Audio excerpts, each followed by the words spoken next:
All right, so in this video, we're going to share my discovery. Now, I think this is really revolutionary. Like, I have not seen this demonstrated like this in the past, but I think it really has some very serious implications of what we can do if we just think about some of the different ways of doing things.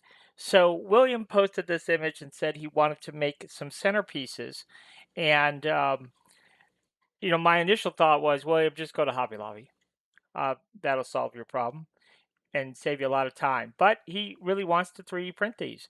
And so I took a step back and it's like, okay, well, how would I go about if I was going to sit down and create this, how would I go about doing that? And so I really want to focus on this first box with that texture on the side.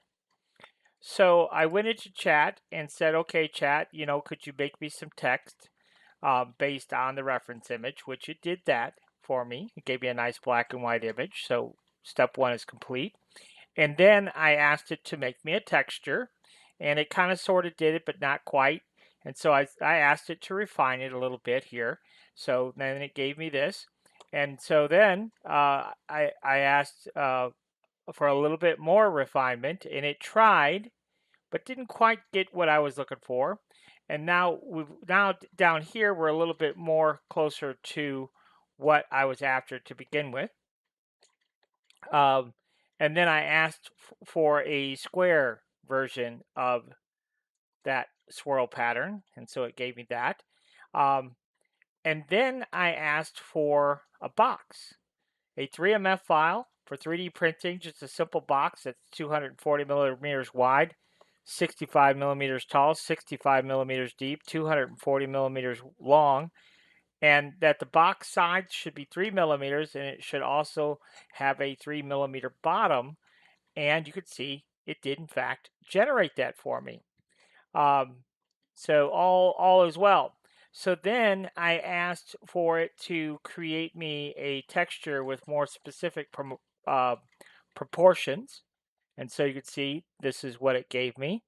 Um, and then I asked it for a slightly different box because when I took the file into Inkscape to actually create the 3D model of this texture, it wasn't quite the same size that I asked for. So the Inkscape one was 240 millimeters wide, but it was 80 millimeters tall and 80 millimeters deep. So at any rate, it created me a new box. Okay. So then I got an idea. And the idea is to challenge chat to see how far we could take this. So we have the box, the 3MF file from the box that chat created for us. And then I took the black and white image into Inkscape and I created this. I created the box texture. So let's look at that real quick. That's this file here. I created this in Inkscape. There was some things I wanted to move around, and I wanted this little border, and just kind of perfected it in Inkscape, and then went ahead and brought it here into Bamboo. So I created that box texture file. So then I said, okay, do this. I said, I'm wondering if you could take the Wild West box 3MF file and the box texture file that contains two parts. The larger part, I'm wondering if you can put on both sides of the box, on the larger side of the box, and then the smaller part put on the ends of the box, and then resave the resulting 3MF file so I would have a texture all the way around the box, and then create a 3MF file that I can download. And boom, there it is. After working for a minute, it says done. The resulting 3MF contains 5 parts: the box, 2 long textures, 2 end textures.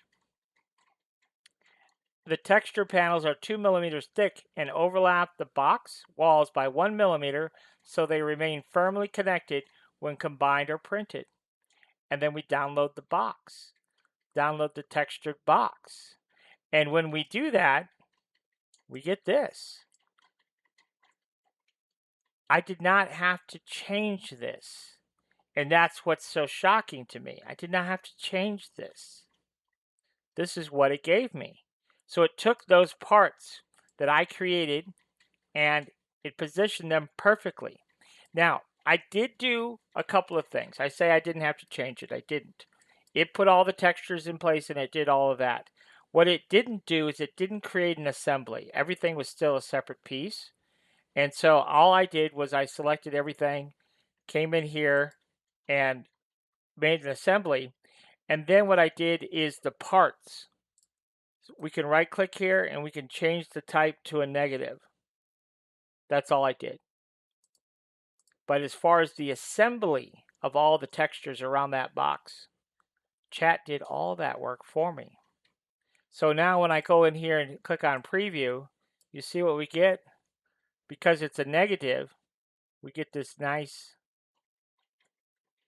textured look for our box. But we still only have one color. But, all right, let's keep going here. So that's the box. So then I fed chat the text file that I created. So again, I took this file up here that chat gave us, right? Took that into Inkscape, converted it to an SVG, saved a 3D model, and I have the 3D model right here. So this is, let me grab it here. This is the text that I created. You can see it's way big, but it's only 2 millimeters thick. And so then I said, okay, now can you take my text file? I said, now I would like it to add to the textured box file, save the attached file that has two separate objects. One is Wild West, one is Yeehaw. And what I would like to do is take two objects and scale them down to 200 millimeters wide, each of them, and scale them proportionally. But then I need you to put each one of those on each side of the long side of the box. And then we also need to rotate them 180 degrees so they are ultimately in an upside down orientation, but centered left to right, top to bottom on the sides of the box. Done. Wild West on one long side, Yeehaw on the opposite long side, each scaled to 200 millimeters wide, both rotated 180 degrees, both centered horizontally and vertically. Text remains as separate 3MF objects, and then there's my download. And then sure enough, that's what it gave me, folks. And I didn't change anything. Now these textures that you're looking at here, these are not negatives. So this is what it created for me. So these are like embossed, or yeah, embossed, I guess you'd call that. So these are not negative. So these are sticking, these are protruding out. But look at the text, perfectly positioned. Now on this one, it did rotate it 180 degrees, but because it's on the opposite side, we also need to rotate it in both the X and Y axes, okay? So now if we were to take this whole box, for example, right, when we print it, so there's Yeehaw on that side and there's Wild West on that side. But how cool is that? So what we can do is we could simply create our components, right? I had chat make the box because chat can make the box quicker than I could go into Inkscape and manually create it. But then I had to fiddle with the textures a little bit to get them perfected. And then I went ahead and created the text file. So that was done. But then I just asked chat to put it all together. And it actually did it exactly the way that I asked for it to be done. To me, that's the exciting part. And this all just happened in a matter of minutes. So even if we have the know-how to bring in all these files and rotate them and apply them to our objects and all this and that and the other, even if we have the knowledge to do it, why take the time to do it? Because now I discovered that with a little bit of instruction and some very specific rules, we tell chat exactly what we want, chat can assemble it exactly the way we want it assembled. And I just think that's amazing because that really opens the door for exploration. If chat could do this as far as the assembly part goes, what else can it do in regards to the assembly part? And then that's just, would challenge me even more. But the other thing too is when we're dealing with AI generated models, one of the real killer is the number of triangles. This doesn't have very many triangles. Um, but we're doing this a little bit differently. We're having chat assemble our model, and that's it. We're actually creating the 3D extrusions and whatnot separately. So yeah, so I just think that is just an absolutely interesting thing that we can do with chat now, is we can assemble our 3D models very, very easily as long as we're able to articulate to chat exactly what our expectations are. So I would definitely experiment with this a little bit because I think there's a lot of opportunity to simplify our 3D modeling needs because with a little bit of experimentation, we could probably get chat to do all of our assemblies and make this whole process so much easier. So I've got lots of ideas to push the boundary on this even farther, but that just kind of gives you a little bit of a taste of what's possible. And I'll be making more videos to show you, hey, these are some other ways we can utilize chat to assemble our 3D models from our individual pieces. So I hope you enjoyed this one, and I hope it gets the gears turning and really push chat to its limit and see what else we can come up with. And I will create a new chat for my Patreon members that specifically deals with chat prompts for 3D model assembly. So be looking for that, folks.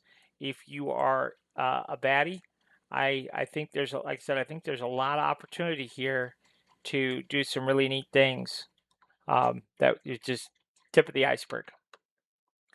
Okay, so until next time, thanks for watching.